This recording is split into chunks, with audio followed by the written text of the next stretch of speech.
Has everyone had a great new year? Yes. Yes, thank you. Great. Well, it is 12 noon, January 14th, and we are going to start the MARTA board meeting at this time. Ms. Huff, will you call the roll, please? Yes, Madam Chair. Roberta Abdul Salam, Present. Robbie Ash, Stacy Blakely, Present. Jim Durrett, William Floyd, Roderick Frierson, Ryan Glover, Frida Hardage, Present. Russell McMurray, Al Pond, Present. Catherine Powers, Present. Rita Scott, Present. Reginald Snyder, Christopher Tomlinson, Thomas Worthy. Hey, Tyreen, this is Jim Durrett. I'm here. I'm sorry, I was on the phone. And this is Robbie Ash. I'm here as well. Okay, thank you. Madam Chair, we have 9 board members present. Thank you, Ms. Huff. At this time, may I have a motion for the approval of the December 10th, 2020 work session minutes? This is Frida Hardage. I approve. And Jim Durrett will second. Thank you. Is there anyone abstaining from the approval of the minutes?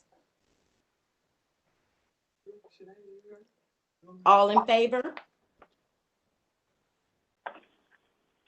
Is there any noes or abstentions?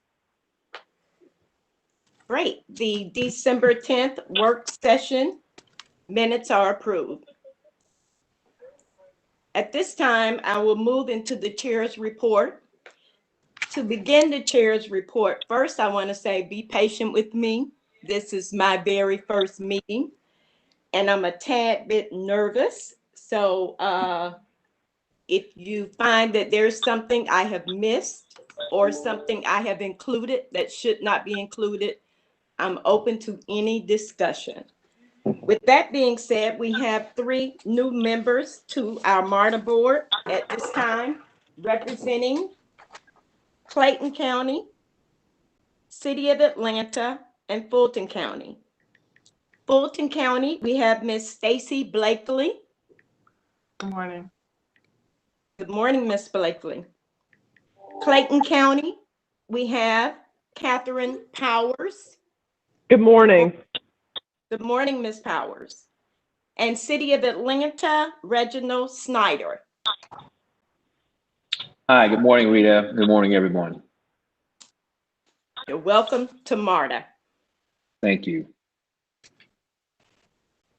Because of our reassignments and our new board members, we have also had to recalculate and reassign our committees. At this time, Planning and Capital Programs Committee, Al Pond, representing Fulton County, would chair the Planning and Capital Programs Committee. Bill Floyd of DeKalb County will be vice chair. Members will include Russell McMurray, Rita Scott, Christopher Tomlinson, Reginald Snyder, and Stacy Blakely. The Operations and Safety Committee will be chaired by Thomas Worthy. The vice chair is Roberta Abdul Salam. Jim Durrett of DeKalb. Member, Bill Floyd of DeKalb. Member, Ryan Glover, City of Atlanta. Member, and Catherine Powers, Clayton County, member also of the Operations and Safety Committee. Our Business Management Committee. The chair, Roderick Friesen of DeKalb County. Vice Chair, Jim Durrett of DeKalb County. Roberta Abdul Salam, Clayton County, member. Ryan Glover, City of Atlanta, member. Al Pond, Fulton County, member. Bill Floyd, DeKalb County, member. And Reginald Snyder, City of Atlanta, member. Our External Relations Committee will be chaired by Robert Ash III, City of Atlanta. Vice Chair Rita Scott, DeKalb County. Member Roberta Abdul Salam, Clayton County. Christopher Tomlinson. Thomas Worthy. Present. Bill Floyd. And Powers. I do believe Mr. Worthy just said he was present for the record. Yes, ma'am. I just got in. I had some technical difficulties. Sorry. Great. The Audit Committee will be chaired by Frida Hardage, Fulton County. Vice Chair Bill Floyd, DeKalb County. Member Roderick Friesen, DeKalb County. And Catherine Powers, Clayton County. Our Board of Ethics Committee will still be supported by Thomas Worthy.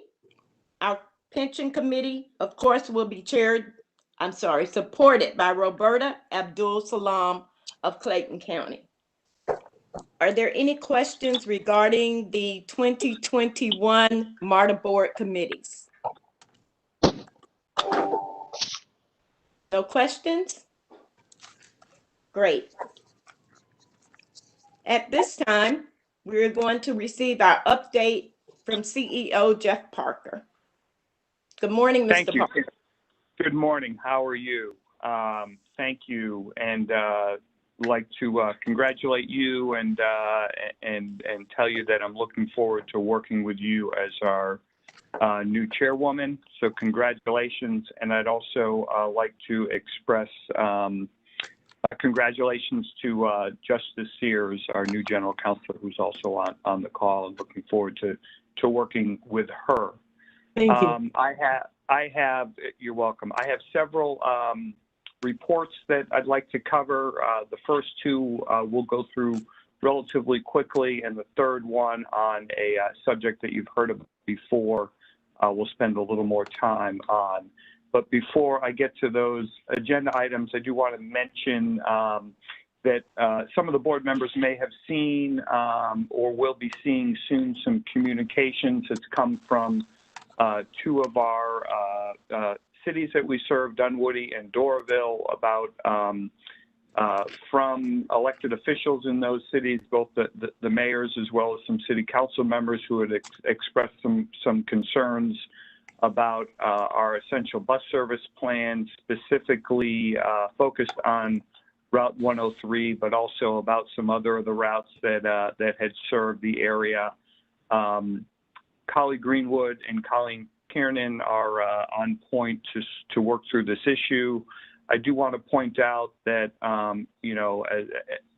as we've changed our service to allow for social distancing and a safe and sustainable service on our system, we are continued to be challenged with the virus.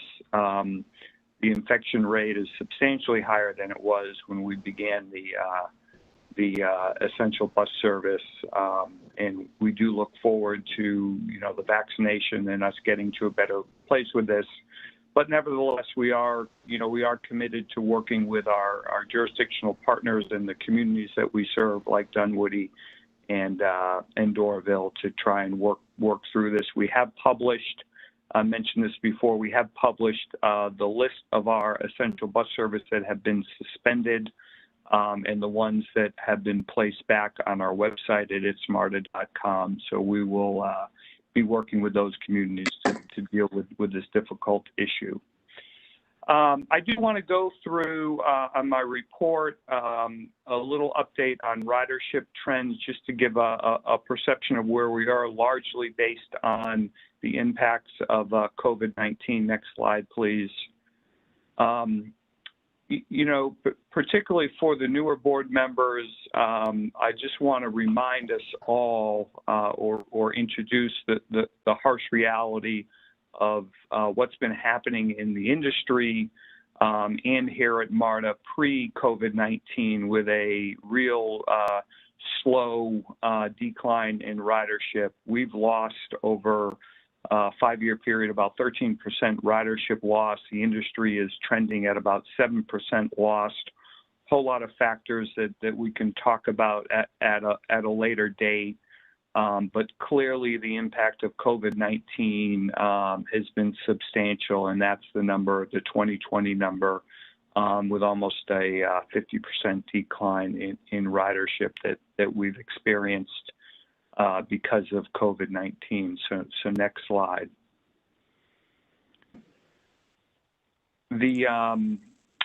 To sort of recap where we are, the year, the 12 months that we've experienced in 2020, we can see in March when the pandemic began, sort of in the middle of the month, we had this huge impact that you can see. Bus and rail ridership. Clearly, rail ridership has been affected more strongly than rail ridership. Rail ridership has been affected more strongly than bus ridership, which is very consistent in the industry. In the later months, particularly November and December, we do typically have a seasonal decline, and so that decline in ridership is pretty consistent. The drop-off, particularly on the bus side in August into September, is really reflecting of the point that we re-began the front door entry and people paying fares. We did see a higher ridership of people when we were boarding in the rear door and were unable to collect fares.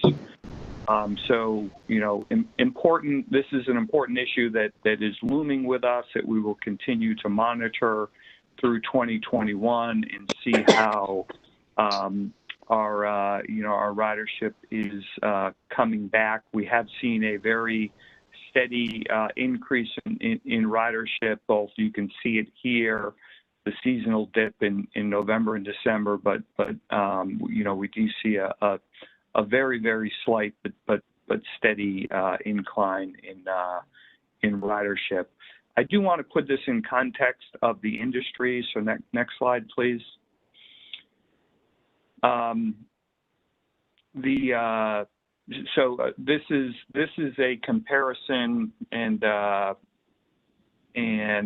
what we're seeing here is when we combine both the MARTA bus and rail ridership in the orange, we're comparing it to our pair transit agencies that carry 2 million or more passengers a year. And as you can see, these transit agencies have been affected by the pandemic substantially more than MARTA.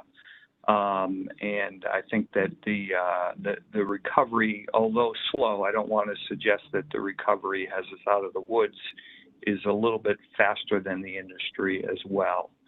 So just wanted to sort of remind us of one of our big challenges that we have in front of us, and that's making sure that customers are coming back to our system as businesses are opening and the densest parts of our city begin to repopulate around work. So this is just a summary. We'll continue to talk about this throughout the year. And I also thought it was important to, you can go to the next slide, to have Kevin Hurley go through a little presentation around our budget. Also information that you've generally seen. Kevin last gave a presentation in November, but we do have some new members of the board, and I think it's important just to put in context both the current budget as well as our challenges that we will be having over several years, and how we're using the CARES Act money to close the financial gap that we have. So Kevin, if you could go through the Yes, sir, will do. Good afternoon, Ms. Scott, members of the MARTA board. Jeff asked me to give a quick update on our financial outlook. So if we could go to the next slide. This slide is not new to the board. This is something we briefed in November. And I just wanted to give a picture for the new board members of our 5-year operating outlook. You can see here the red line and the green line are our expenses and our revenue anticipated for the 5-year period. And if you'll note, as you get out into FY 22, 23, 24, we start to see a gap. The green area that you're seeing is our standard revenue that we anticipate from our normal sources. And then the orange area that you're seeing is the application of the $298 million in CARES Act funding that MARTA has already received. You'll note above the red line, we are creating a surplus. That surplus is $103 million of sales tax that we are not consuming in FY 2021, and then we start to have to consume it in 22. But we're utilizing that $103 million in sales tax surplus to partially fill that gap that you're seeing in FY 22, 23, and 24. And what this is going to do is it's going to enable MARTA to develop a smooth transition to our new revenue and expense baseline.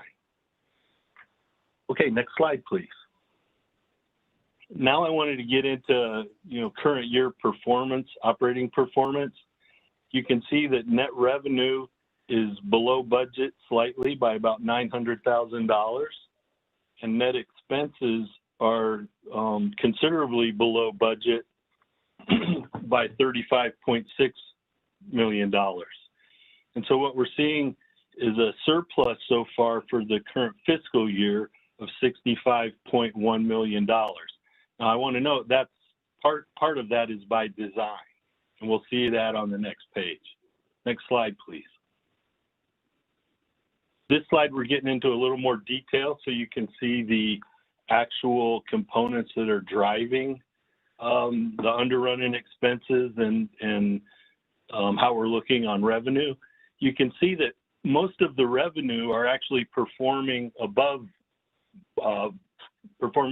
budget for the current year.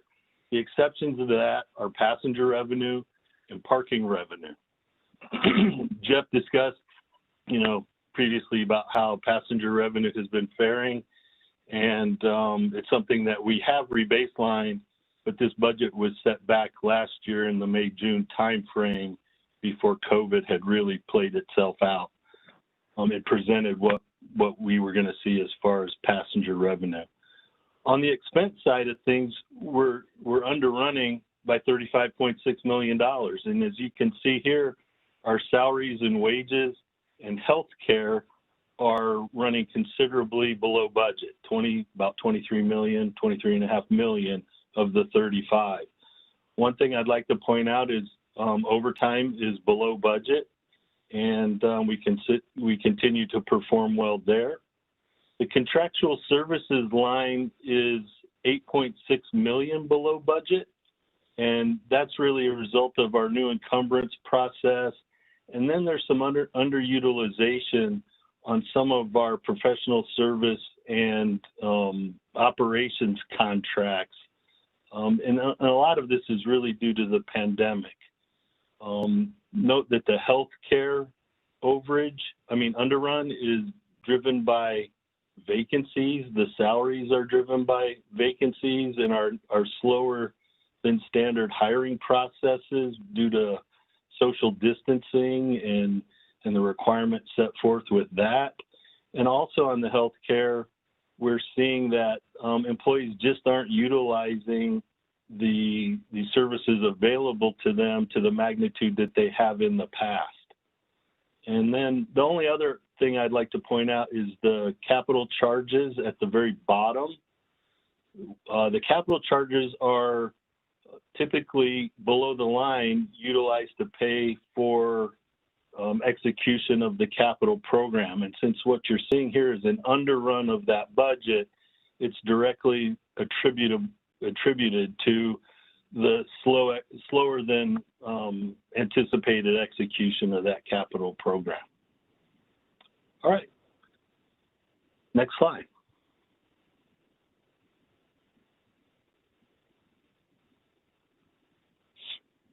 Thank you, Kevin. I will just point out sort of a couple of high-level items that I think are the big takeaways from Kevin's presentation. One is that we do have future budget structural budget gap that we need to deal with. That's out in what we believe in the 2024 timeframe.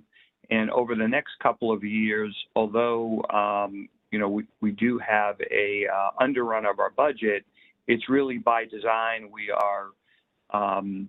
are creating a surplus and using the CARES Act funds as quickly as the FTA will allow us, creating a surplus, and then that surplus will be applied to in the years of around 2022, 2023, and 2024 to maintain that budget as Kevin had called it, sort of rebaseline our expenses and revenue profile and continue to have commit to having a balanced budget, which I have a lot of confidence that we will get there.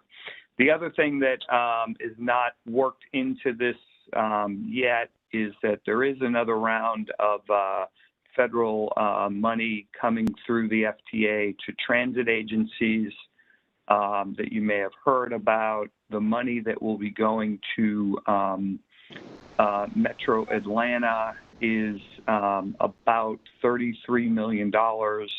It was about in the low 200s before. The formula that was used for the second round of stimulus money capped transit regions from getting more than 75% of their operating dollars from 2018. And so the remainder of the money for the Atlanta region is only $33 million. I don't want to undersell the importance of that $33 million, but significantly smaller. And we are working with the ATL. They are the designated recipient now about that allocation. And we believe that all we believe that all of that should come because we are the only transit agency in the region that didn't get 75% of our 2018 operating dollars. The other transit agencies have already, and service providers have already exceeded that.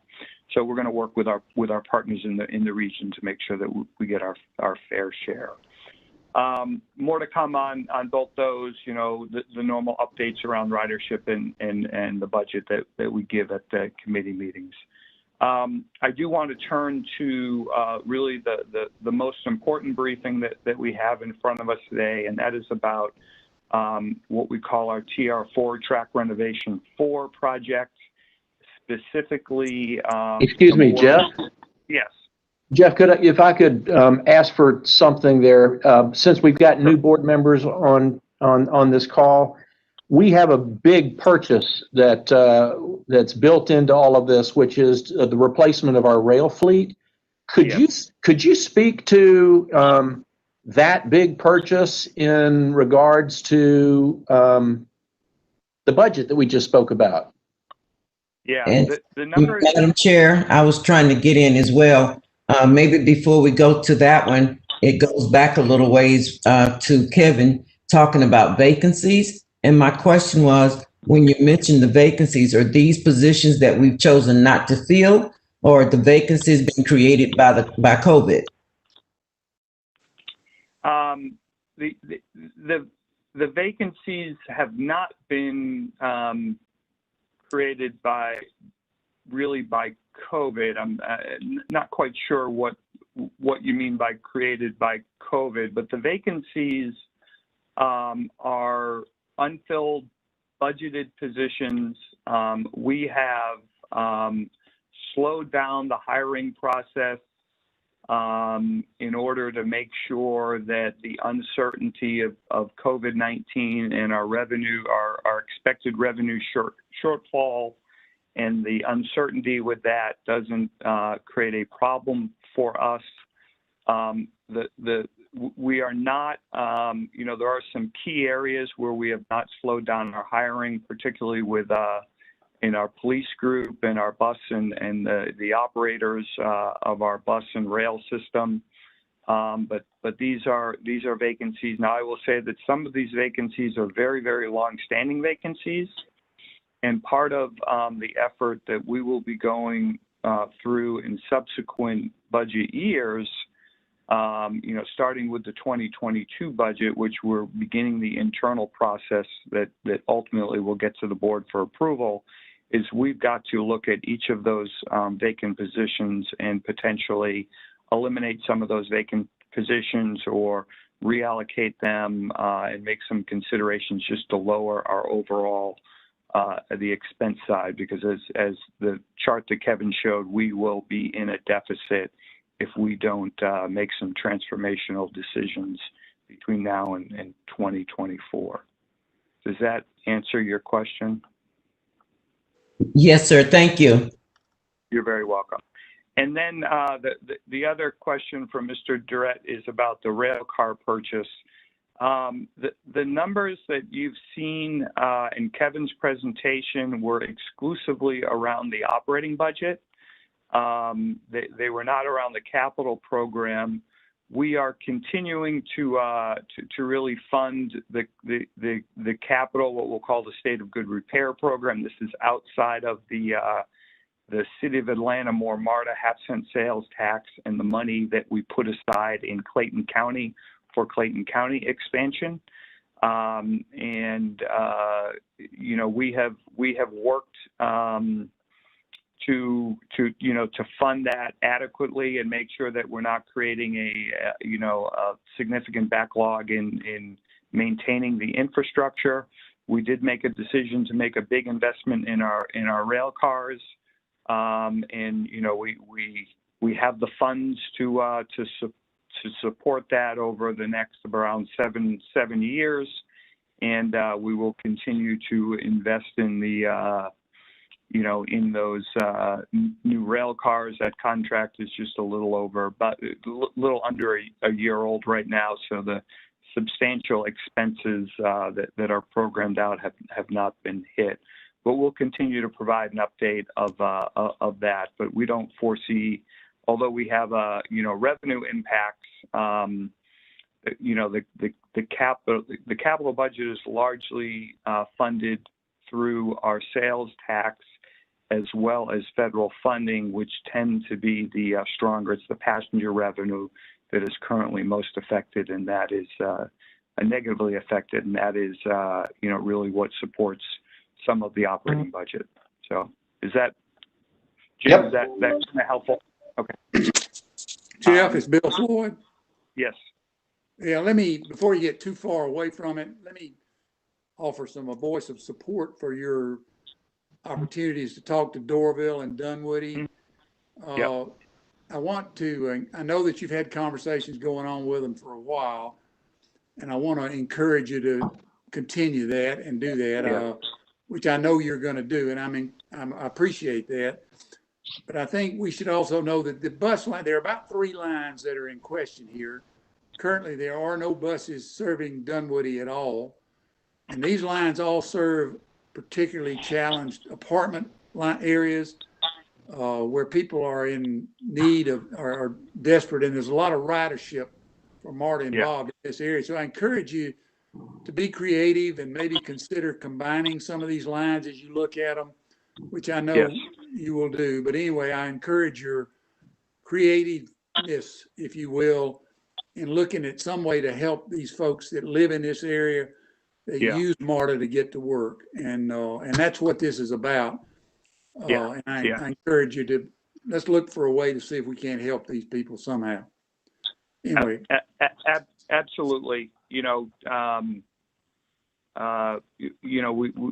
we see that there's definitely a hole in where we've laid out our essential bus service in that area, and we want to balance, recognize that, balance the challenge we have with social distancing and our constraints with the number of buses and bus operators we have, is as well as balancing the needs across the region. But we are focused on trying to come up with some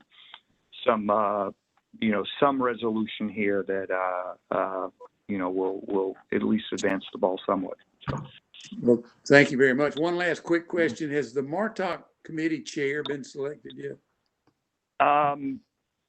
As of last night, it was not. I don't think they have been appointed. That position's been appointed yet. If anyone has late breaking news, because I would assume it will be any moment now, if not today. So, Melissa, any news that you have to share, or? I don't have any late breaking news. Okay. Thomas Worthy, Robbie Ash, Rita Scott. Anyone down there? We'll monitor it and let everyone know as soon as we know. For those board members. Let me add, Jeff. Let me just add to that. I've spoken to a couple of the MARTA committee members, my personal senator, and a couple other members from DeKalb County that are part of MARTA, and at this time they did not have an update. One thing that has happened, I'm not sure if everyone knows, but the Capitol has been, they have actually been doing COVID testing mornings, and about 20 aides have tested positive. Is that correct, Thomas? As well as the Senate leader. So there has been a little bit of chaos as far as the normal function of business. If it's just a little bit of chaos, they're doing better than normal. Yeah, it's an understatement, all right. Well, what can I say? There is a little bit of chaos, and so that may have a lot to do with where we are as far as they actually appointing a new MARTA chair at this time. Would someone remind me who the House and Senate transportation chairs are?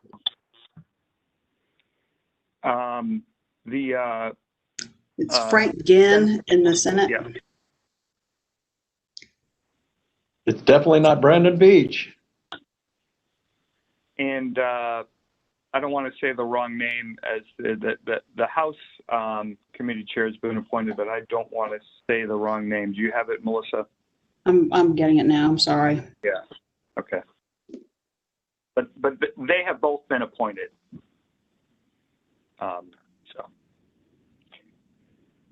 Right. I'll ask just to. Melissa is going to be a presenter, and maybe when we get to her on this TR4, she can just mention that instead of waiting. I will just quickly go over item 5, which is the upcoming meeting, so that we don't forget about it once we get through the TR4. We do have the External Relations Committee of the Board, January 21st. This is on the agenda. The MARTA board committee meetings for planning and capital programs, as well as ops and safety, as well as business management, is on the 28th. And the Rider Advisory Council is on February 3rd at 6:30 p.m. that you are all always invited to join staff on those meetings. So I'm going to quickly move, because this is going to be a little bit of a longer presentation. It's a real significant effort that we're undertaking. We have a significant investment in renewing our track infrastructure. It's been going on for a number of years. This contract that we have is phase 4 of that. We call it TR4. And one of the areas that we are focused on is just north of where I'm sitting at Canterbury Junction, which is north of Lindbergh Station. Frank has presented a lot of information to the board as back in the November committee meetings, the September 4th committee meeting, at his quarterly updates. He's given you information about the ongoing investment with his programs, and mentioned each time about specifically the work to be done at Canterbury Junction. We have looked long and hard, and this goes back a number of years. It was sort of built into the way the contract was advertised and procured, which allows for, which requires a significant shutdown of our rail system for a number of days, more than just a weekend shutdown, to allow this work to be done expeditiously and avoid many long weekends of shutdowns and single tracking in this area. The approach was really to have the impact over about a 5-day period, as opposed to weekends being impacted for close to about a year.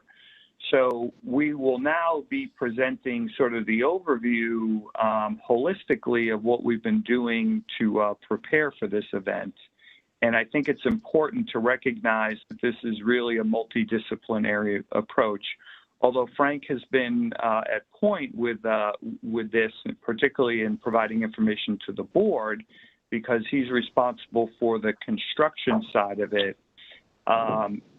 Also, there has been just a significant effort by Collie's team in operations and Melissa's team in community outreach and marketing and communications to make sure that our customers are aware of the impacts and that we're minimizing the impacts and have a solid plan to provide alternative service. So I'm going to turn it over to Frank first. Frank, Collie, and Melissa will all be presenting, and I'm going to lean back and hear this presentation again. So Frank, if you could start the presentation. All right, so thank you, Mr. Parker.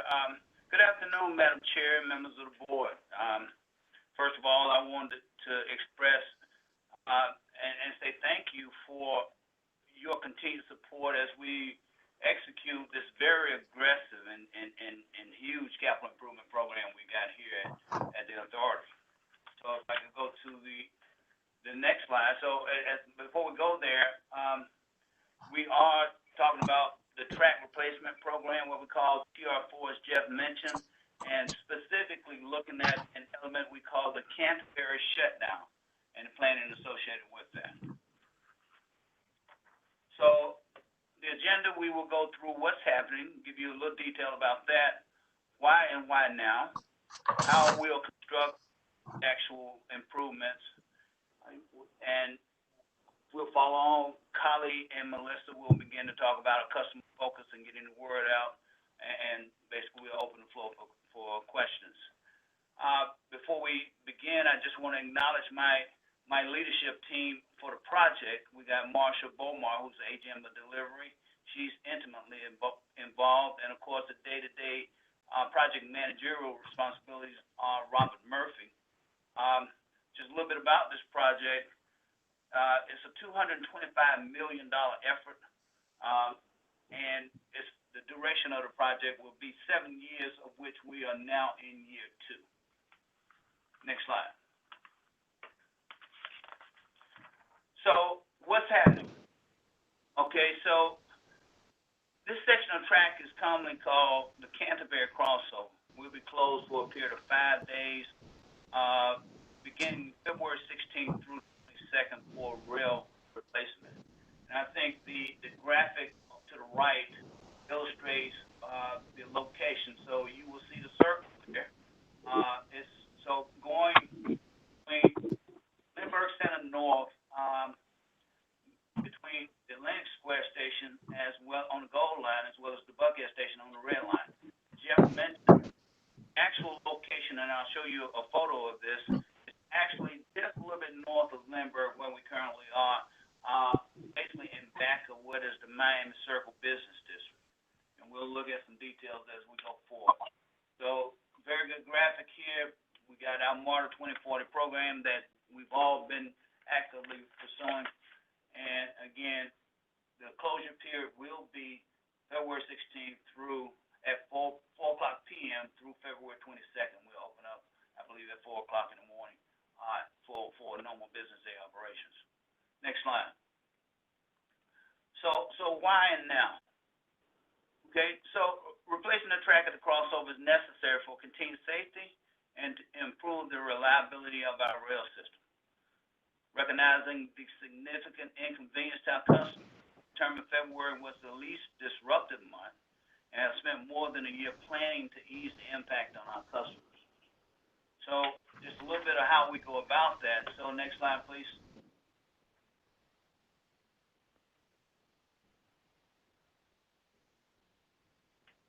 Okay, so why the month of February? Now, we do a lot of planning with special events, and you can see in the graph at the top of the slide there, you got the Falcons football, Major League Soccer, which actually begins in the month of March. You got college football, of course, which is out in the fall, but you got conventions that are sprinkled throughout the course of the year. So February, our lowest ridership months beginning November, December, January, and February. So we look from an overall ridership standpoint, we evaluate that. But what's particularly important is that we have no events between mid-January to mid-February. So thus, it creates the window of opportunity to actually do this kind of work. So that is why February was chosen. And this has consistently been the time that we target to do this kind of major effort on the system. Next slide.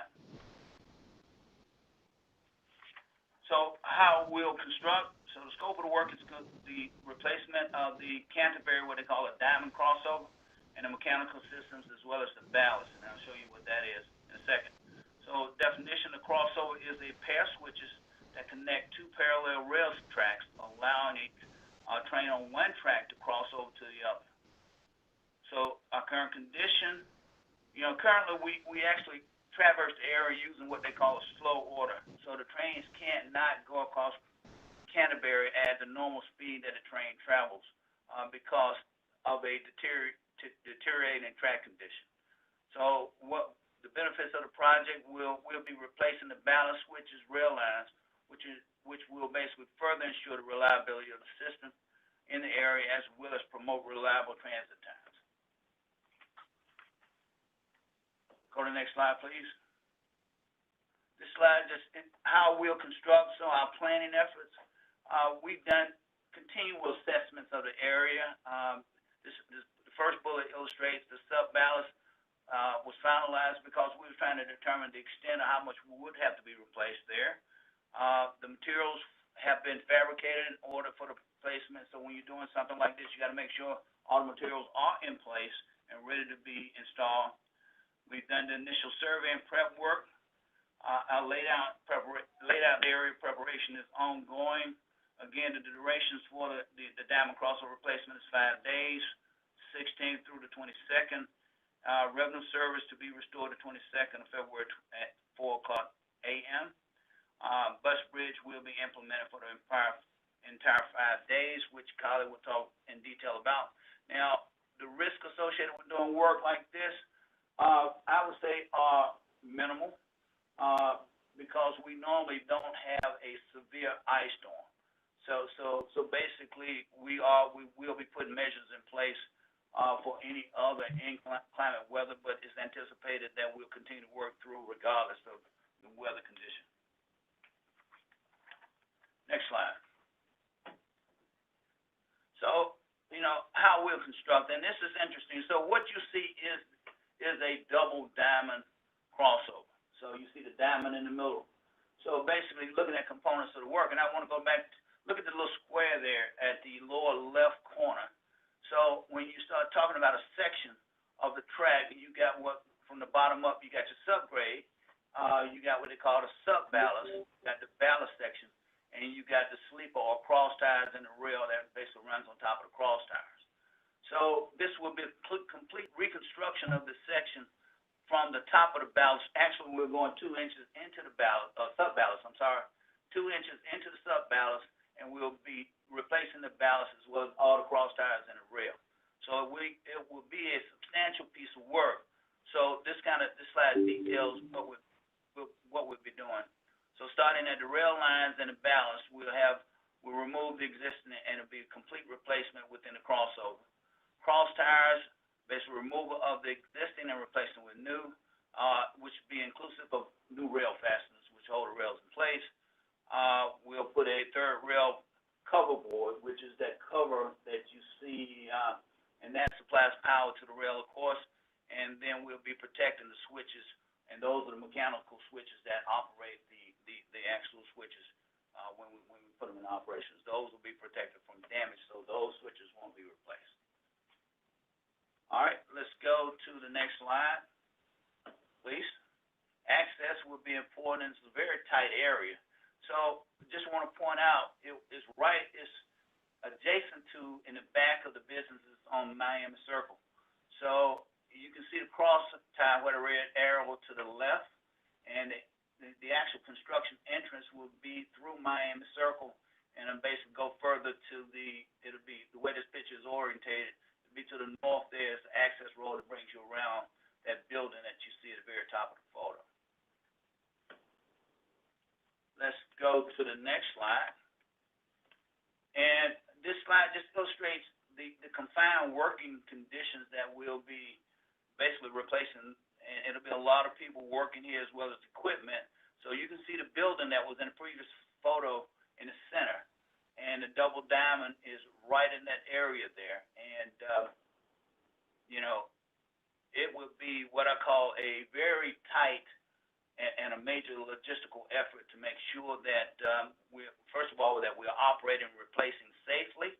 And operating is not the term I need to use here, because no operations will go through here, but the construction operation will be conducted safely. We'll have safety personnel on site continuously as we go through this process to make sure that we're tracking from that standpoint. So if there are not any, should I ask, are there any questions, or we'll basically hold questions to the end of the presentation? I would like to turn over the presentation to our Deputy General Manager, Kylie Greenwood, who basically will inform us on the. I have a quick question, Frank. Okay. This to me looks like one of those situations where once they start removing all this stuff, this is out of commission until they finish. That's true. Putting it all back. So is 5 days enough, or is that pushing it, or what is the likelihood of them getting it done in 5 days? It's a contractual obligation, Mayor Floyd. So we've been working on this thing again for a year, planning this exercise. So we are fairly confident we will get this thing complete in the time we've allowed for. The contractor has validated us enough time. So 5 days, we did a lot of assessments, working with the contractor, et cetera. So 5 days is the target. So we should be complete in 5 days.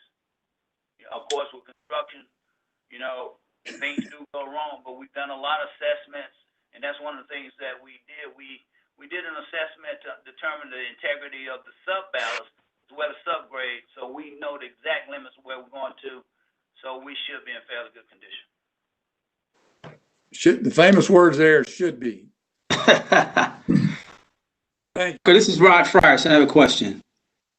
All right. You mentioned this project is an ongoing project, and you mentioned the second year of this project. So was there something done last year in this facility or another area on the tracks? And this is process 2, or help me understand what's to be expected every year. We've been continuously working on the track. Remember, we have 48 miles of double track in the MARTA system. So this contract has been replacing components of the rail throughout the entire system. You may recall a couple of months ago, Mayor Floyd was talking about the noise that was created by this construction in Decatur around Sycamore. Mayor Floyd, you remember that? Right. Yes. Yes. We which is just a transition, the switch to go from one track to a storage area.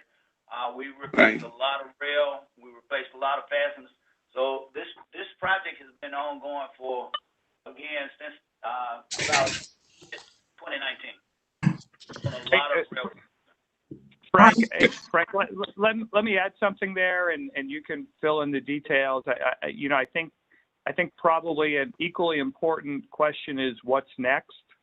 And we do have, so this whole 7-year project, there's a whole lot of kind of ongoing improvements being done, but there are three major outages or three major interlockings that we have to do under this contract. This is the first of the three. So we anticipate being back in a year to do a similar outage in some areas that are north of here. Is that correct, Frank? That's correct, and those outages would be on the red line. So what's unique about this particular outage, it actually affects both the red and the gold line. Right. If I could also just add in here real quick, the other thing that's significant about this one is that in the other track replacements, we've been able to single track. So the rail service continues just a little bit slower around the construction. In this instance, we're not able to do that because of the location. And so that's why this significant rail shutdown for 5 days that has such an impact on the customer is really the first one like this. Yeah. And Frank, I've got a question, Al, upon an extension of Bill Floyd's question, but what is the penalty for the contractor? How is that contractually set up? I know he's under an obligation to finish it as long as something unexpected, but what is the context of the, if there are delays, the contract? So Frank, if you want, this is Liz, would you like me to answer that? Please. There are liquidated damages in there, Mr. Pond, that they are contractually committed to the 5 days. I don't know exactly what they are offhand, but that scenario is addressed and they would be responsible for damages. Okay, thank you. Welcome. Mr. Pond, I'll actually go look in the contract and tell you specifically what they are. I'll research that in a second. All right. Mr. Rucker, this is Robert, the project manager. I can tell you all, if you'd like me to tell you, there's a $2,400 per 30 minutes if they're late liquidated damages after 4 a.m. Monday morning.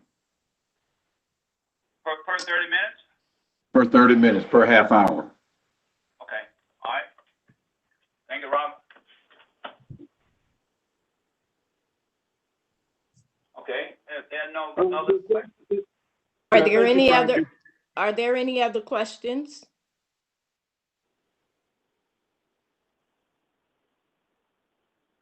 Madam Chair, I have one. This is Robbie Ash. Go ahead, Mr. Ash. Mr. Rucker, and I apologize if you covered this at the outset. My question is about the source of funds for this project. Is this coming out of the state of good repair, or is this coming out of more MARTA, or some combination? This is a state of good repair project. Thank you very much. 100%. Thank you. Okay. And so, Madam Chair, if that is no other questions, I'd like to turn the presentation over to, again, our Deputy General Manager, Colin Greenwood. Okay, just to make sure, because we somewhat were asking questions at the same time, did everyone that had a question actually get an answer?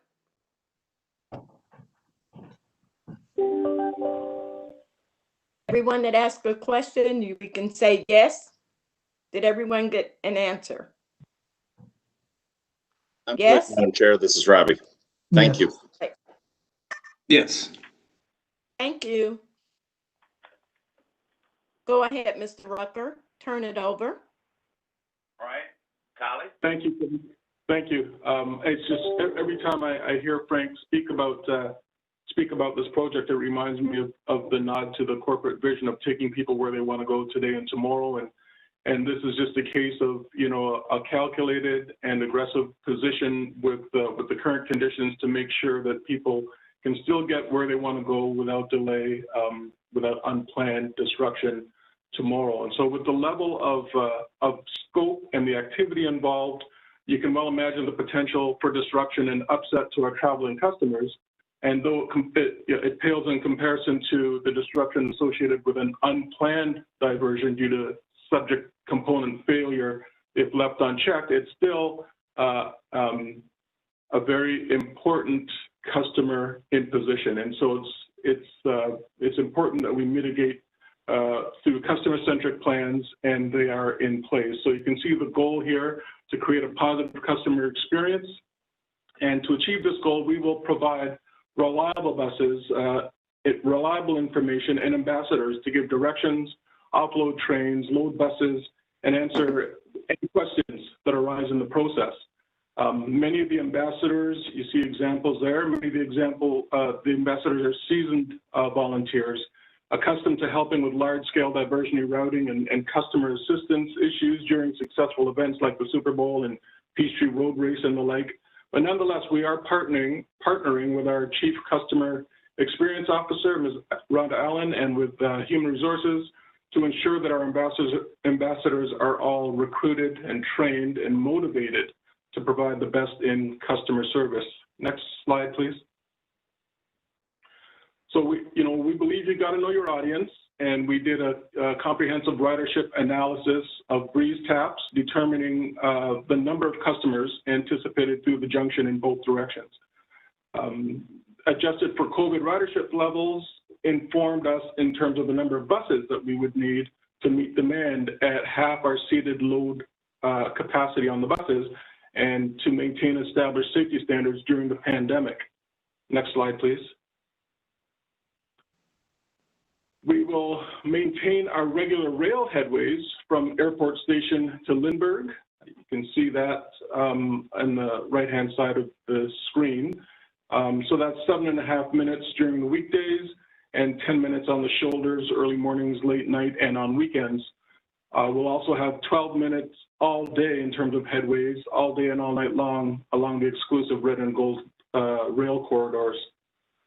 In the area affected by the Diamond Crossover replacement, buses will be used to bridge the gap. So you can see that inference in the center of the pictogram on your left. You can see the buses in the center there. Next slide, please.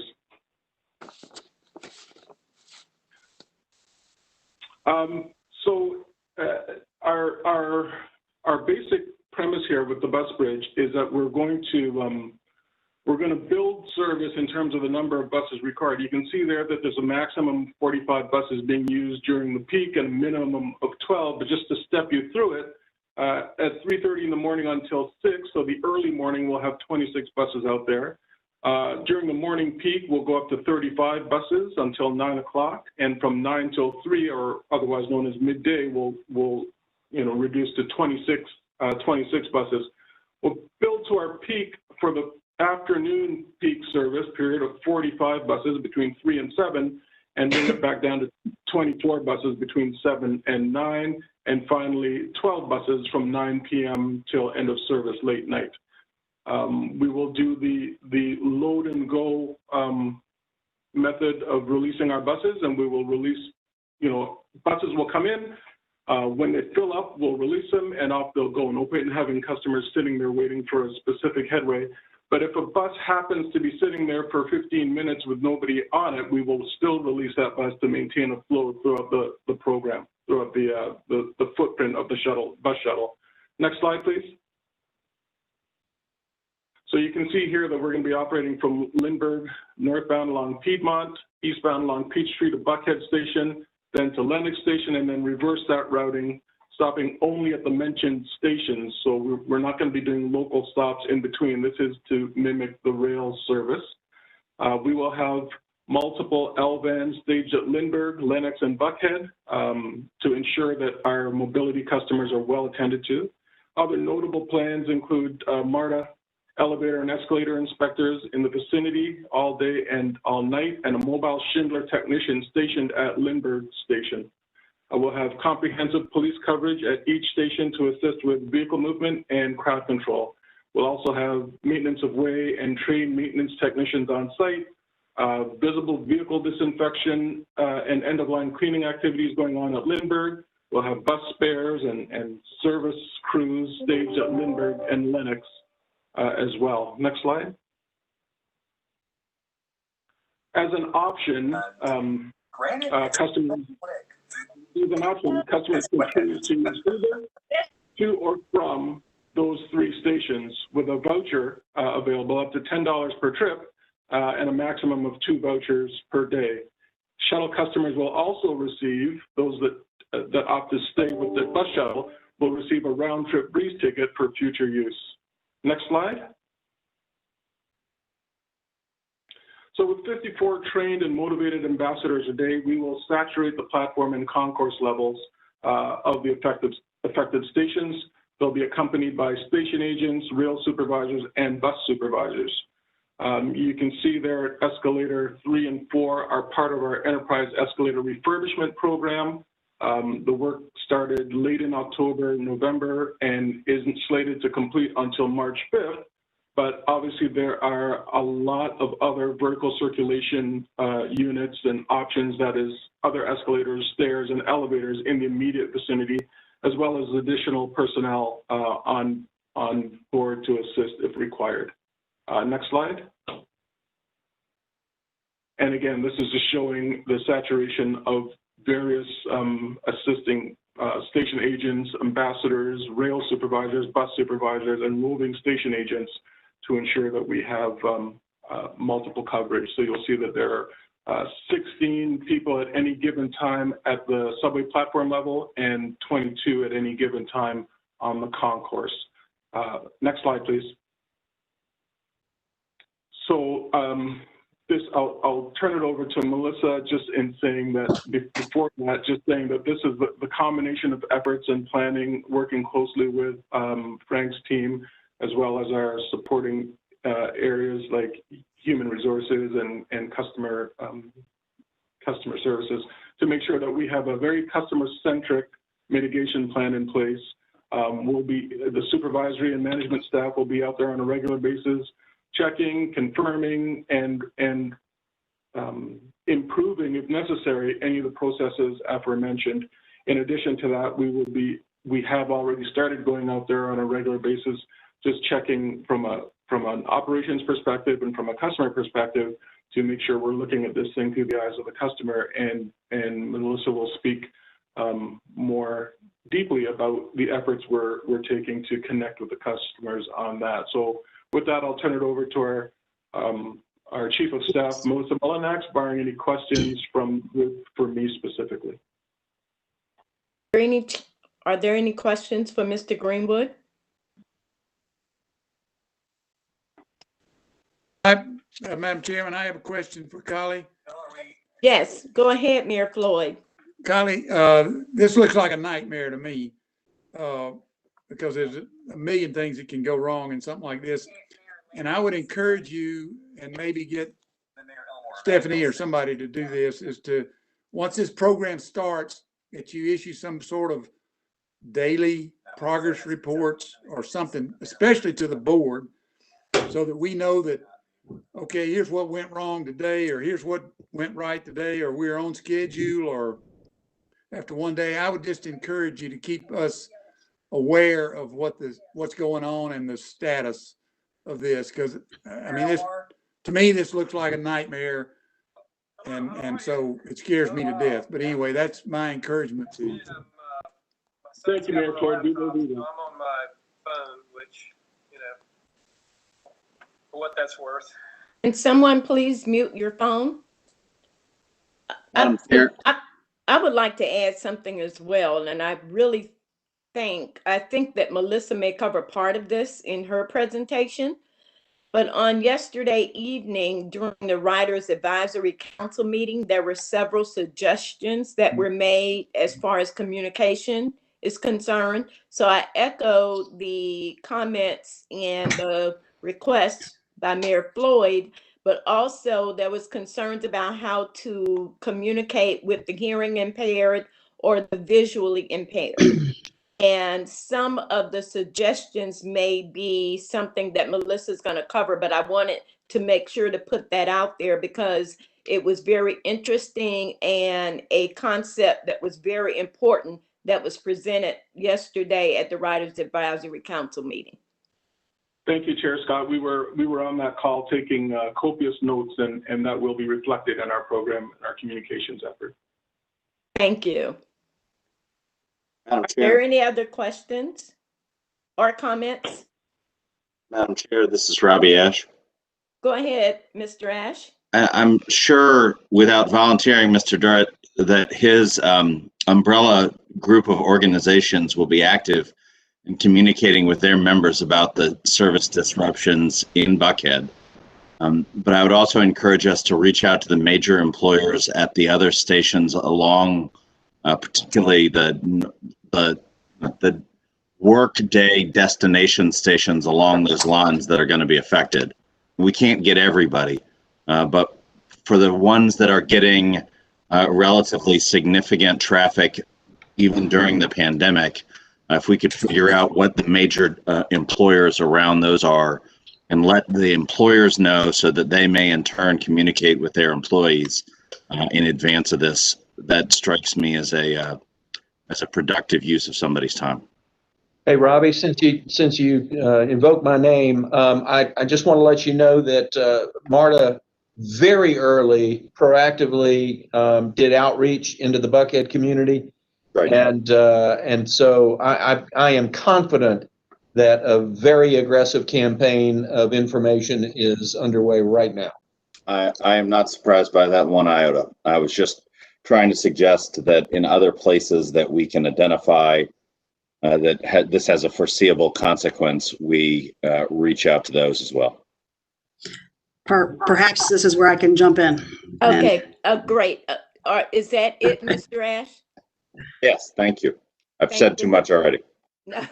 Go ahead, Melissa. Thank you, Madam Chair. So, yes, this is a big project. I hear you, Mayor Floyd, that this terrifies you. As Frank said, we've been planning for over a year on this, and I hope that what you see in just a second is that we have pulled all of the tools in our toolbox to make sure that our riders are informed, that they're reassured, and that they know how to get the information that they need to continue their travels on MARTA, and that they are not too terribly put out by this really important project. Because frankly, there's no other way to do it. So why don't we go on to the next slide?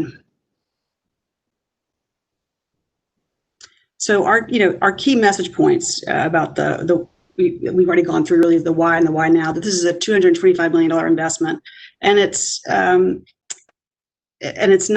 a standalone project. It's part of an overall capital investment to improve the audiovisual at the stations.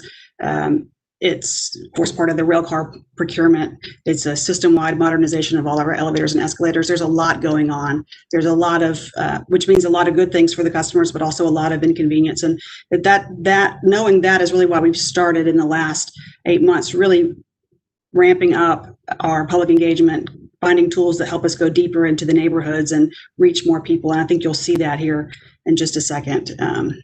Next slide, please. So I'm gonna break this out for you is in 4 big tranches really, and then one smaller one, but marketing, media relations, government affairs, and then public engagement. So under the marketing campaign, we have right at a $200,000 budget for paid radio ads, digital ads, and print ads. Of course, we have all of the standard collateral that we print and put out, the station A-frames, the bus ads. And these, I want to point out to Robbie's point earlier about this is not just a Buckhead impact. The collateral that we will put out will be in all of the stations, all of the rail stations. In a second, when we talk about public engagement, you'll see that we're going to be putting flyers out on cars. So if you were sick of campaign stop flyers on your car when you're out at grocery stores, sorry, those are going to continue because that's the kind of thing that we're going to be bringing to this. We're going to be flyering every car and every MARTA parking lot along the system for weeks leading up to this. Of course, there's the MARTA apps. the My Commute alerts, and all of the other collateral that we talked about. Let's go to the next page on marketing, please. Okay, so we're buying print ads in these papers, and you'll see that we are, having things translated. You'll notice that we're not doing a print ad in the AJC. It's simply too expensive, and we expect that with our media relations strategy that we'll get the coverage we need in the AJC. So next slide, let's look at them. So then on the paid digital, we'll be doing, of course, we'll have a dedicated website page on our at marta.com. We'll have a social media campaign that will begin today, paid digital and social media, and we'll be doing Google AdWords and geo-targeting, and then also through WSB TV. So the folks who are, who read their newspaper at ajc.com will get that tied in through the WSB TV partnership that they have. And then we have at least right now 2 videos. We're probably going to be making a third video that will include sound bites from Frank and from Jeff out on the track as we're really gearing up. And we're going to show you the videos at the end of this, so we won't have to interrupt the flow. Next slide, please. Jennifer Gennady might be on here. If you guys want to know what terrestrial and streaming radio advertising means, you'll have to ask her. But I don't think if she's able to answer. But if you want to know what that means, I'd be happy to get an answer for you. But I hope you can see from this that we really are going as deep as our budget will allow. And I think with the other components that we're going to layer on top of this, everyone will know about this shutdown. And as you said, Mayor Floyd, we will be giving the public and the board daily progress reports. One of the things that we're going to be installing is a construction cam, so that every day we'll be, Adam Shoemaker in our digital office will be able to download that footage and create a what happened today video that we'll be pushing out through social to the board, but also sending B-roll to the TV stations. I really expect that given how big a project this is, that all of the local stations, the news stations, will want to help push this word out and cover it. And we're going to make it easy for them to do that with interesting, compelling B-roll. Next slide, please.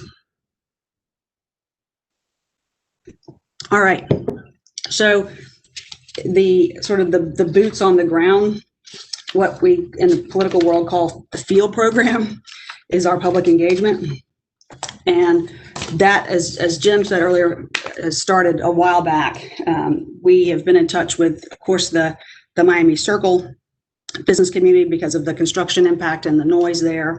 We'll continue to reach out and work with them. We've identified 50 businesses in the mile and a half of all 3 stations who want to have either a yard sign that we create, which would look very much like the signage you saw in the first part of the deck, or a poster for their window. So that piece is happening. We have on January 25th a meeting with our transit agency partners. So with Cobb, Link, and Gwinnett, and ATL Express buses, so that they're aware of what this means and can relay it to their customers, and can help us sort of reach that group of riders. We have on January 28th a public stakeholder meeting for the critical stakeholders, which I'm going to go through in a minute, the numbers of what that looks like. And then we'll have a overall, again, open to the public on January 30th online meeting to do this. We have printed up door hangers, we have yard signs, we have flyers for rail cars, and you see here that these things are going to be done far and wide. We have street teams, so it's our external affairs staff, but it's also a contract that we have with folks who do this kind of work. We have set up a program where we're essentially purchasing cell numbers of people who are otherwise sort of low engagement online, so that we can push messages out to them that way. And of course, we have our next door neighborhood post, which we're getting really good traction on that. And let me just share sort of the scope of the emails of the individual calls that our team is making. We have 183 partner organizations. We have 43 apartment building and condo buildings around the 3 stations, 31 schools. And it's, when I say schools, I also want to point out that it's not just the schools around there, it's the schools that we know rely on MARTA. So Woodward Academy is on there, right? There are Woodward kids who get on and ride south to College Park. We're making sure that they're aware of how this is going to impact them. We have 20 places of worship, 37 hotels, 20 senior citizen high rises and centers, and then 52 shopping centers. And I think that we are certainly open. If there's any group that you want to just make sure that we're talking to, feel free to email me and I'll double check and make sure that group is on there. But I am confident that that we have a strong list. So next slide, please. And as Chair Scott mentioned, always in our plan has been to make sure that this is accessible. We work closely with the Center for Visually Impaired, and we'll be translating flyers and that kind of thing. One of the specific requests that came out last night was to have this in Braille, and so we'll be working on how we can do that and accommodate all of the folks who use the system. Next slide, please. All right, on media relations, as I said, I really think that they're going to cover this story, and they're going to cover it early, and they'll cover it daily when it begins. And so we will start today. Usually our friend David Wickert from the AJC is on. I even have my AJC mug today just to curry favor, but I'm not sure that he's on. But we're going to start today with the AJC and with an initial press release about this.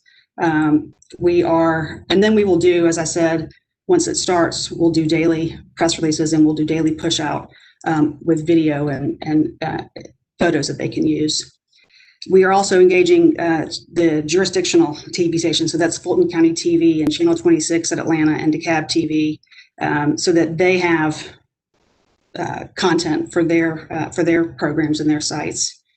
And then we have, as I said, an electronic press kit that will make this really easy for those folks. Next slide, please. On government affairs, so Jeff has been talking about this project with the jurisdictions in the last couple of quarterly briefings. I think it's pretty much like with anything, until it's close upon you, you sort of hear it and you know about it. But then as it gets closer, you get we know that they need to be reminded. So beginning today, the government affairs team will be reaching out to all of our elected officials at the county level, but also then the cities within the county, so we make sure that we don't miss that. And then also our MARTOC friends and the folks at the Capitol who need to know about this. We're creating a toolkit for them that they can use to email their constituents, so that everybody has resources to help spread the word. And then we'll also be doing follow-up phone calls. I think we will we'll add this to this group, at least the chairs of the jurisdictions, the daily progress update, and what happened today once the construction starts. Next slide, please. And then this is the external affairs team. Marketing is handling a lot of this, but also working with Rhonda and Lyle Harris on the employee outreach so that our employees are aware. As Colleen mentioned earlier, we have 54 transit ambassadors every day who will be in the stations helping folks. We've created a pocket guide for them. They're going to need to wear really big cargo shorts for this to fit in anyone's pocket, but it's a good guide. I think it answers all the questions that they need to be good representatives and customer supporters during this time. Next slide. And then here's our timeline. So we start today, really, with the social media. I'm not going to read through all this, but you can see that we have this sort of layered approach. The radio ads will begin in earnest the week of February 7th. The print ads will begin also that week, but the sort of on the ground field work will begin this week and next.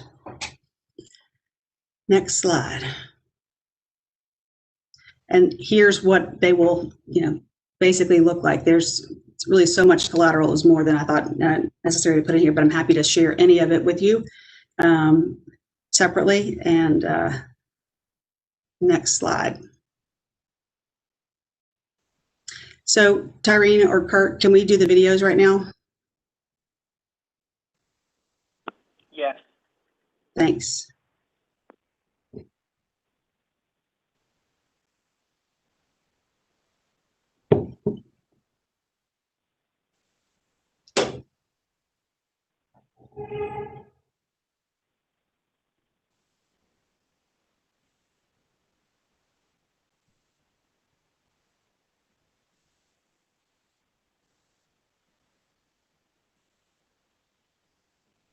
So what we know, frankly, you guys, is that WebEx has a problem with embedded or showing videos. It's the system we're using for the board, but it doesn't work great for videos. These work great on any other system. So if we can't get it to work now, I'll just email them to you.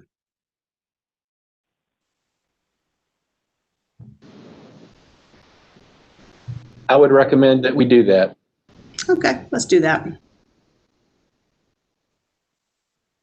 Pull the videos off, Kirk, and you can leave it on the slide that says Q&A because that's where we are. So any it is hesitating. Yeah, we'll just stop.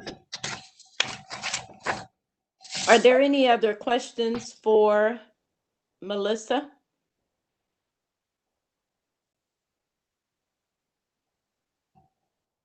No? Thank you so much for the presentation. Thanks. At this time, we will move into executive session. Hey, Rita, I'm sorry, I was on mute. Just very, very briefly, I just want to mention a couple of things. I apologize, I was on mute, so I thought you were hearing me. But go ahead. I hope this is a big project. One, that the level of impact of this project is I don't want to say never been done on our system, but not in anyone's recent history been done. And as you can see, and I hope that we've conveyed that we're taking a very serious and professional approach, not just to the implementation of the work under Frank's leadership, but also obviously the service, the alternative service that we're going to do, and also just I think an unprecedented level of outreach to our customers and stakeholders. And we're well prepared, but we also recognize that at the end of the day, results matter.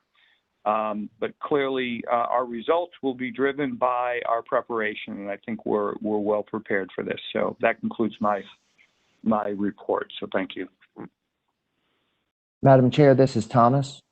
Go ahead, Thomas, please. If it is appropriate, I would like to make a motion that the board move into executive session for purposes of discussing litigation. Second, Roberta. I'll second. Yeah. Great. Let us move into executive session. Are there any opposers or abstentions? No? We'll move into executive session. Thank you. And Madam Chair, for the benefit of our new board members, what that means is we log off of this WebEx and then log on to the other one that was set, the link that was sent separately, right? Correct. That's correct. Thank you. Thank you for explaining that.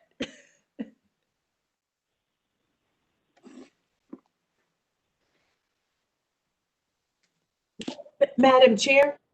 Yes. This is Justice Sears. I assume I should be out of the executive session. Is that correct? Liz O'Neill will be. Okay. Yes. Okay, thank you. I'll see you. We'll see you when we return. Yes, thank you. Thank you. Thank you. Thank you. Bye-bye. Bye.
Justice Sears, Yes.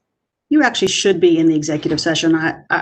Tyrene's been trying to reach you. Yeah, but so how do I get in that? I don't have You have a link for that? No, I don't. She says I do, but I can't. Let me try to find it. I'm not seeing it. We'll just text it right now. Okay, Maybe or thank you. email it right now. Okay, appreciate it. Thank you. Mhm. Maybe I did. Okay, I'm getting out of this. What? We could hear you coming.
Are we all here?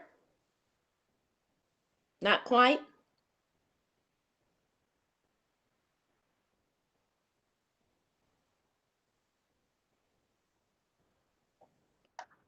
Let's give everyone a couple more minutes to return.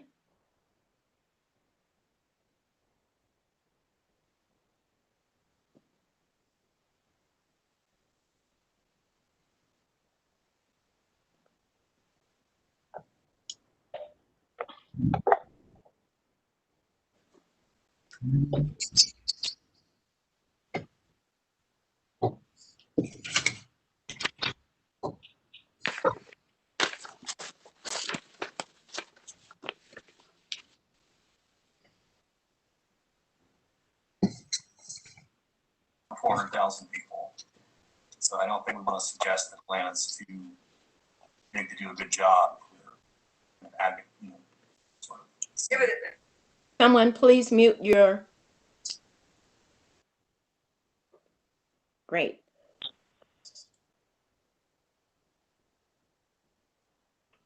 Are we all ready? Hello? Yes, I'm here.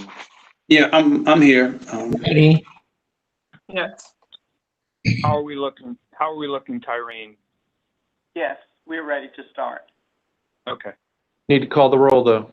Yes. May I have a motion to end the executive session We did that. when we return? Great. Thank you, Ms. Abdul Salam.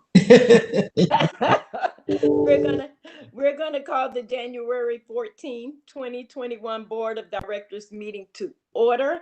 Tyreen, would you please do the roll call? Ms. Huff? Yes, Madam Chair. Roberta Abdul Salam, Present. Robbie Ash, Present. Stacy Blakely, Present. Jim Durick, Present. William Floyd, Present. Roderick Frierson, Present. Brian Glover, Rita Hardage, Present. Russell McMurray, Present. Al Pond, Present. Catherine Powers, Present. Rita Scott, Present. Reginald Snyder, Present. Christopher Tomlinson, Thomas Worthy. Present. Thank you, Ms. Madam Huff. Chair, there are 13 board members present. Thank you, Ms. Huff. So I'd like to ask, are there any changes to the agenda? No? Thank you. Ms. O'Neill, are there any public comments for today? Yes, Chair Scott, we have received 6 public comments at this time.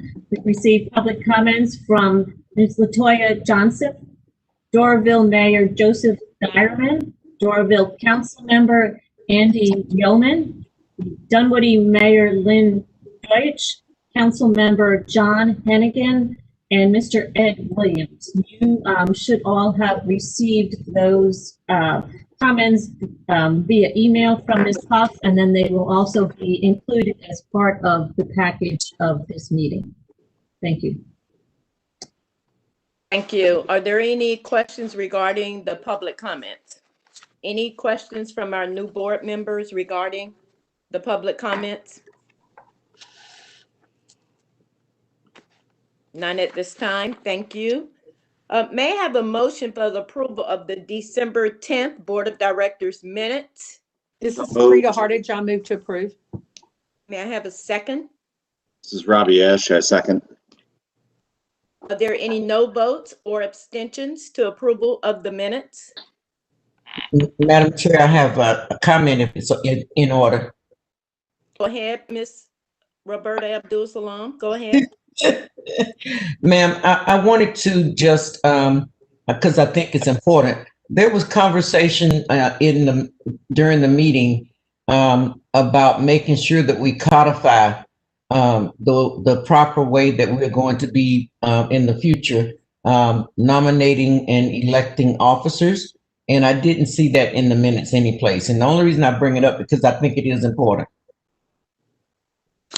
Would you repeat that? Yes, ma'am. When we were doing the conversation about the nominations and the vote for officers, and I made the comments about making sure that for future references, we codify the process and procedure for nominating and electing officers, and even to the point of when it's jurisdictional turns to rotate and revolve, that's not codified anyplace. So to keep down confusion in the future, we need to make sure we do that. So the minutes that we have does not have that, It didn't. the information that we discussed in the December 10th minutes? It does not. Okay. So are you voting no to approval of those minutes? Or can we? I'd like to make a motion to amend the minutes. Can we, is there a second?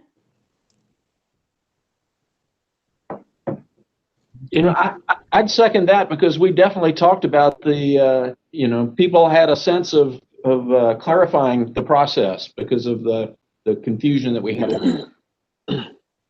So if that information is omitted from the current minutes, let us, can I get a vote on whether or not to amend the minutes with that additional information that's missing? Well, I'd like clarification on what additional information. I mean, I understood that there were questions raised about what our procedure was, but I don't think it would be an accurate statement to say that there was resolution of those. So what exactly is the language that is being sought to add to the minutes of the December meeting? I would like to add the language that I made in that conversation. We actually discussed it and we talked about how do you know when it's somebody else's turn and it's been done that way forever, but it's not codified any place. There's no record of it, and there should be. And I think in terms of the way we resolve issues in the Quaker model, I think that there was general agreement that we do need to make sure that it's plain. Let me make sure I understand in regards to the minutes. So what you're saying is the actual discussion that was had is not part of the December hard copy minutes. True. Right. That is what I'm saying. So what you would like to see added to the minutes is the discussion that was had on that day, as opposed to Mr. Ash, I think you're saying the discussion that was had as to any resolution that we made. Exactly. We need to add the discussion to the minutes. I understand. So if I may, Chair Scott, I'm sorry. Just a moment, please. Who did I hear first? Ms. O'Neill? It may have been me. Yes, ma'am. So the minutes, I understand what Ms. Abdul-Salam is saying. We, you know, don't usually do a verbatim report of discussions that are held. There is just a reference on page 4 of the minutes to the fact that there was a discussion, but not, you know, the details of that discussion. Which is why we keep being in limbo when issues come up, because they're not putting details in. So what I hear, and correct me if I'm wrong, is that the actual reference to there being a discussion is in the minutes as opposed to the verbatim words of the minutes. Is that correct, Ms. O'Neill? Yes, it just says briefly that the board of directors had a discussion before the vote on the officers. Yes. That's all it says. So she's saying, Ms. Abdul-Salam, that reference is in the minutes. Yeah, that reference is in, but you cannot construe anything from that reference in terms of outlining, codifying the procedure for doing elections. So did we have that discussion on December 10th? Yes, we did. So let us amend the minutes to show the discussion that we had. It was a recommendation, yeah. I think Madam Chair, if I may, I think that we're talking past each other here. Ms. Abdul Salam, and let me see if I can clarify, and obviously you'll correct me if I get this wrong. In December, Ms. Abdul Salam raised a concern that neither the MARTA Act nor the MARTA bylaws, the board bylaws, specify jurisdictional rotation of the chair. That is a practice that is usually, but not always, observed, and that she would like further codification of that. That is one of the several items of discussion that was raised. I worry strongly. Ms. Abdul Salam is, but I don't believe that there was consensus among the group about a specific resolution of that concern. Mr. Ash, thank you for your efforts to clarify what my mind is thinking. But no, there was discussion. And because Rod Edmonds is no longer here, who was one of the vocal proponents about the way we did it on December 10th, that may also have had sway. And if I understood correctly, our meetings are recorded, right? Yes. Are these board meetings recorded? Yes. Yes, they are. So then it's simple to go back and get that recording and actually address it. I'm just saying that not to have it mentioned in the minutes at all is another disservice. And it's also an opportunity to keep confusing situations when you don't have to.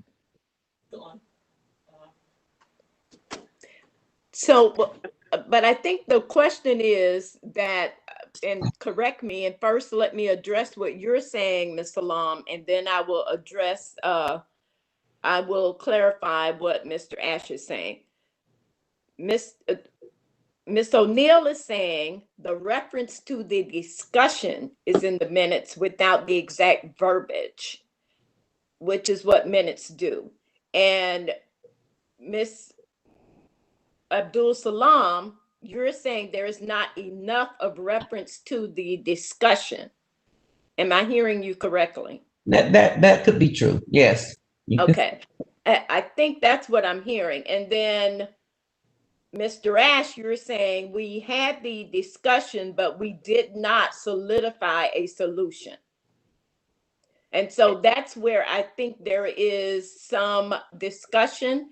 So if we, as you said, we record the meetings, we can clarify what was put in the minutes that will reference to the discussion we had, as opposed to having come to a resolution, and we can amend the minutes to further discuss that discussion. Yes, ma'am. May I have a motion and a second on that? I don't know what we're asking for, Rita. I'm sorry. Okay, so what Ms. O'Neill is saying is that there is,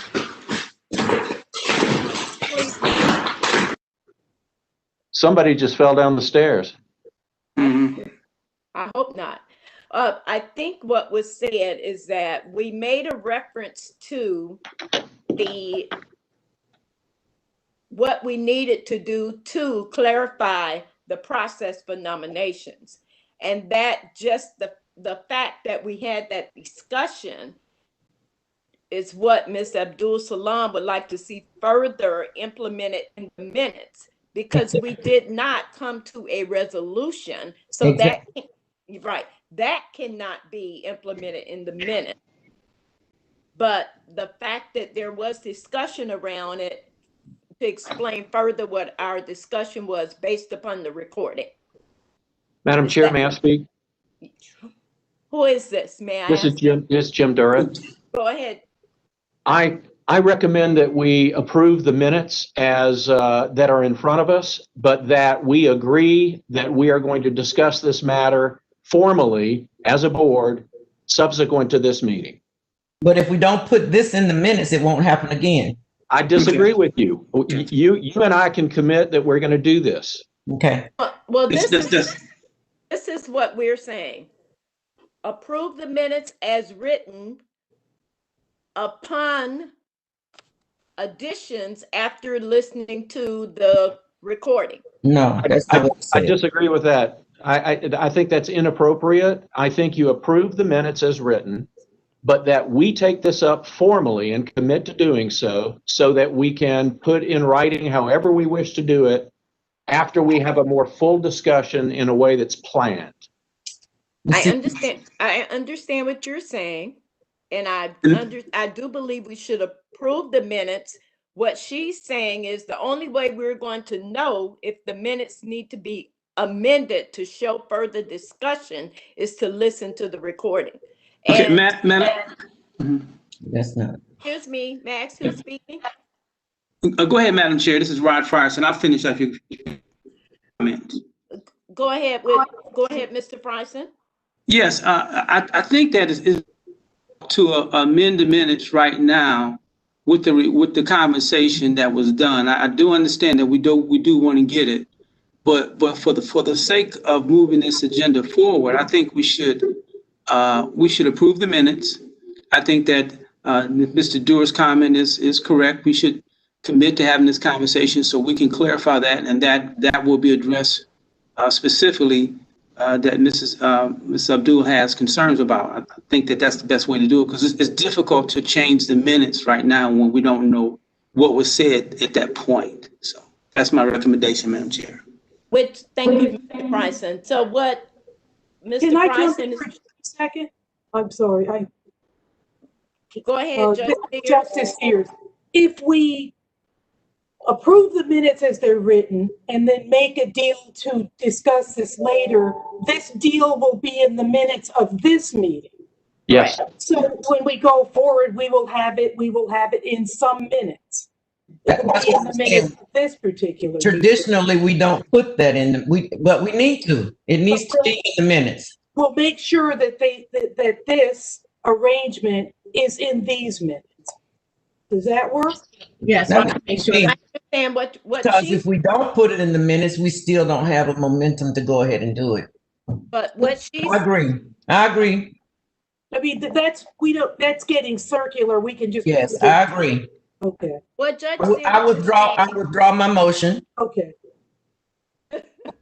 Thank you. So just for clarification, what we're saying though, so no one leaves with the misunderstanding. We're making sure the discussion that we had regarding the December 10th minutes will be in the minutes for today. Is that correct, Judge Sears? Yes, that's correct, because we are having that discussion today. Right. Right, okay.